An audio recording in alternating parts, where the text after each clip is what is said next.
Hello, everyone. My name is Erin Smith, and I am a professional tarot reader as well as an associate marriage and family therapist. And I haven't done one of these in a while, so I thought I would check in. The world is still going through massive changes that are pretty volatile, some largely catastrophic. And it's always good to check in and get some insider guidance from wise advisors. I consider the tarot to be a tool for gaining insight. And it has served me well over the years. Something else that sort of piques my interest is that we are coming up on a Grand Air Trine. I believe it's happening August 8th. And the planets involved are Mars, Pluto,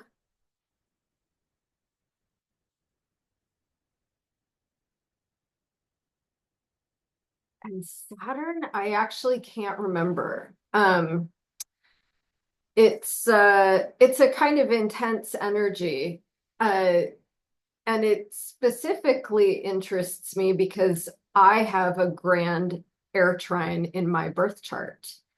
And my planets that are affected, that's why I think I'm getting this wrong, are Pluto, Saturn, and my sun. So I actually think it's Mars, Pluto, and Uranus. Those are the three planets involved in this upcoming air trine. And so, you know, those are pretty intense archetypes. Uranus is revolutionary changes, things that come out of nowhere. The energy of Uranus is like a lightning strike that packs a punch and is surprising. Pluto, similarly, is a kind of massively transformative archetype, something along the lines of Kali or the Tower. An archetype of creation and destruction, transformation through decimation, and then rebirth. And then, of course, Mars is the planet of action and conflict, war. It's a divisive archetype and yet also passionate. It takes action with conviction. And again, based on sort of what we're seeing out in the world, you can imagine how a combination of these energies might manifest in the world.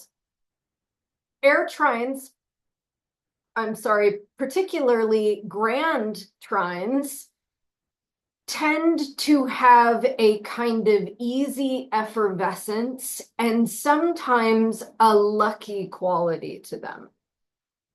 And of course, air, what we know about the archetype of air from our tarot is that it relates to the mind, thoughts, ideas, communication. So we might see some of this impact coming through communication, which, is wide reaching. You can imagine all the implications of that.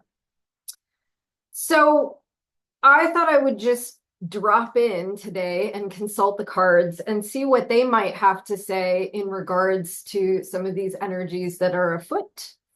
What would be helpful for us to know, to watch out for, to keep in mind, and how we might make the best use of these energies in our own lives, personally and collectively. So I'm going to do my thing. I'm going to go silent. I'm going to concentrate while I shuffle, and I'll be with you momentarily.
Let's say a prayer.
Well, it's very interesting and hopeful, right? It has that energy of the Grand Trine that I was speaking about. The ability to collectively draw from these archetypal energies and skillfully weave them into an expression or an experience that is beneficial, right? Again, for ourselves and others.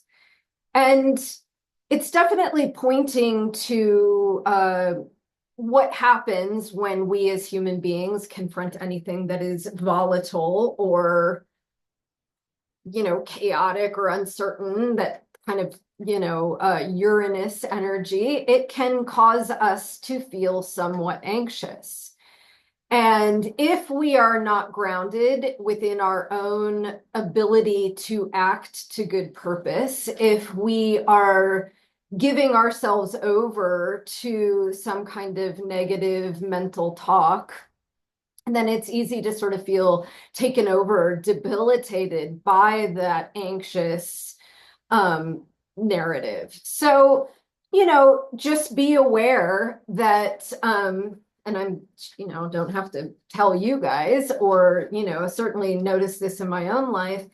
It is easy to take in the information that is constantly bombarding us day after day and to become overwhelmed, to become despairing, feel hopeless in the face of this constant onslaught of difficult news. And so one way that we're being called to work with this energy is it's not about denying it. It's not about turning away from it or suppressing awareness of it. It's about witnessing it from this dispassionate place. And one good way to work with this kind of sensory experience is through meditation.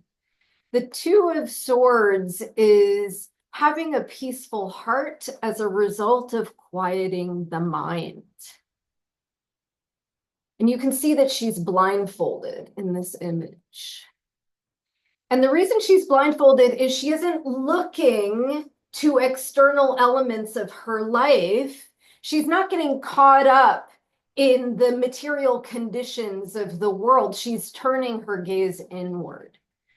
And by doing this, she is aware of the narratives that arise in conjunction with things that are going out in the world.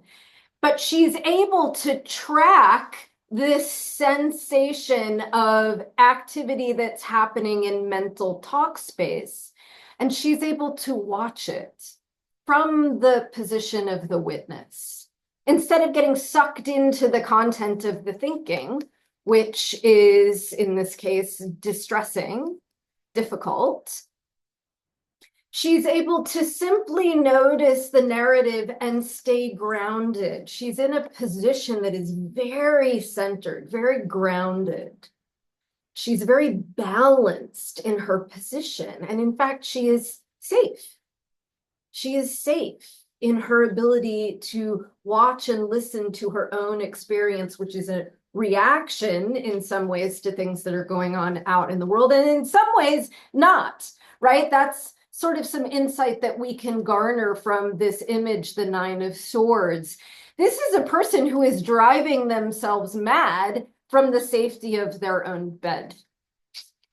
So again, it's not to say that there aren't real things to be concerned about, but when we are able to come into the present moment and become mentally and emotionally regulated, then we have the best opportunity to take wise action. If we're super worked up and, captured by this sort of catastrophic thinking, this becomes a projection that impedes our ability to see things clearly. So this is actually a time where we have access to a deeper kind of experience that is rooted within ourselves, that is a kind of intuitive response to what's happening both within ourselves and out in the world. And again, I would say that meditation is a really great practice for us to track this intuitive sense. Intuition, I think most people would recognize, I think this is true of my own experience, is a sort of interesting combination of both mental imagery, maybe hearing things or seeing images, hearing sort of random narratives, but also of a feeling. There's very much this feeling of knowing that comes as a result of having a kind of intuitive response to something. That it is very different than the laborious sort of storytelling mind. It's flashes of insight that, again, might have a mental component, but they definitely have a physical somatic sensation that accompanies it. You feel that something is true. And that this insight, again, is sort of the result of being very grounded, having the ability to hold the tension of opposites in the way that the high priestess does.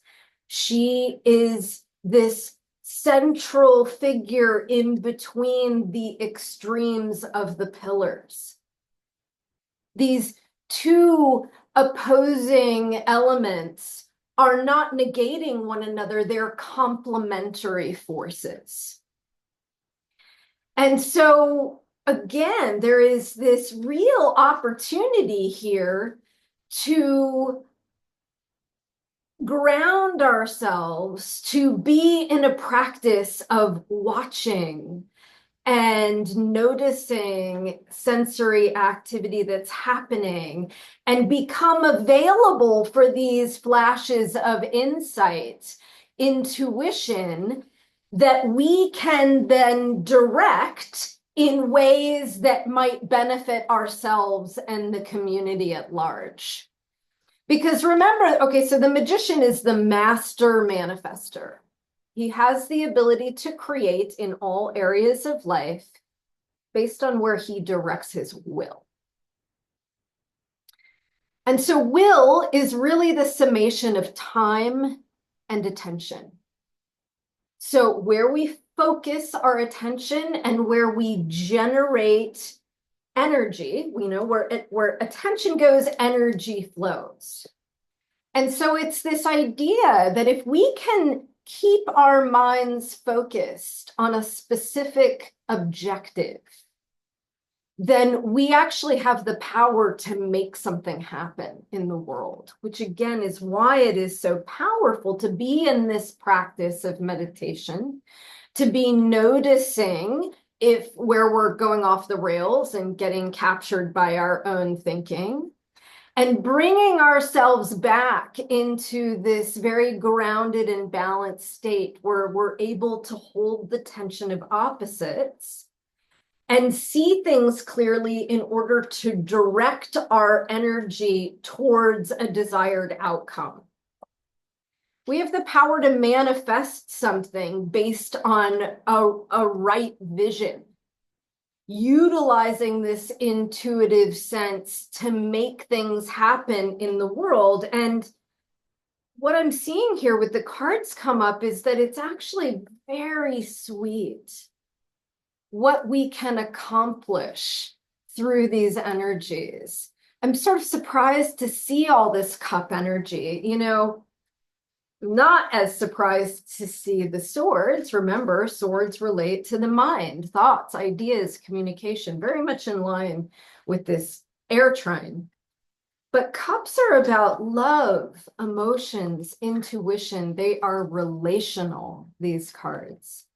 And what Spirit is saying through this reading, I believe, my interpretation, is that when we have control, when we are in a position to not become captured by our own catastrophic thinking, when we have the ability to stay focused, to turn our attention towards something and keep our minds concentrated on that specific goal, then we have the ability to build relationships based on authenticity, based on compassion and love for self and other. That's really what these cards are representing. You know, the 10 of Cups is this representation of connection that feels like family. What if we were to be able to see clearly how to create societal, political structures that treated everyone like family? Imagine how it would feel to feel a sense of belonging in the world. Everyone feels this sense of belonging. Everyone feels celebrated and invited to express their authentic selves. That the invitation was there to give of one's heart freely and be received with this kind of beautiful acceptance, compassionate witnessing. And that we, again, have the ability to take right action that is heartfelt, that is based on generosity, love, connection, that is, again, beneficial for everyone. I'm going to invite everyone, I'm going to do this myself as well, to meditate on the feeling of the ideal family. The image of and the sensation of being in a group of people where each person is contributing something essential to this collective reciprocity, that each person is being acknowledged for their value, that each person is getting to receive the sensation of being celebrated, being the source of great delight, and that this beautiful energy circulates throughout the whole system, right? Whether your family is 4 people or 100 people or thousands of people, right? Like, what if we had a world family instead of just these small nuclear families? And what if we were able to have that kind of love and appreciation for one another and everyone was free to express that? And so the final piece here is, I know it's kind of a funny way to wrap it up, but the 9 of Wands is the self-confidence card. again, I think it's sort of a nod to, it makes sense that people have worries or concerns at this time. There's a lot going on and it is troubling. But what the Nine of Wands is sort of pointing us to is that we've come through past battles. Like, this is not the first time in human history that we've confronted significant challenge. And we're here. And what have we learned from past difficulty? And what tools do we have at our disposal in order to navigate these times skillfully? And to believe in ourselves that we are up for the challenge, that we have what it can take to build a better world out of the detritus of what we're seeing now in terms of things being torn apart. I don't know. I hope that was helpful in some way. Of course, that's why I choose to do these readings. And it makes me feel connected to all of you. So I really appreciate sharing with you today. And I am wishing you well this week. Take care. Blessings. Much love.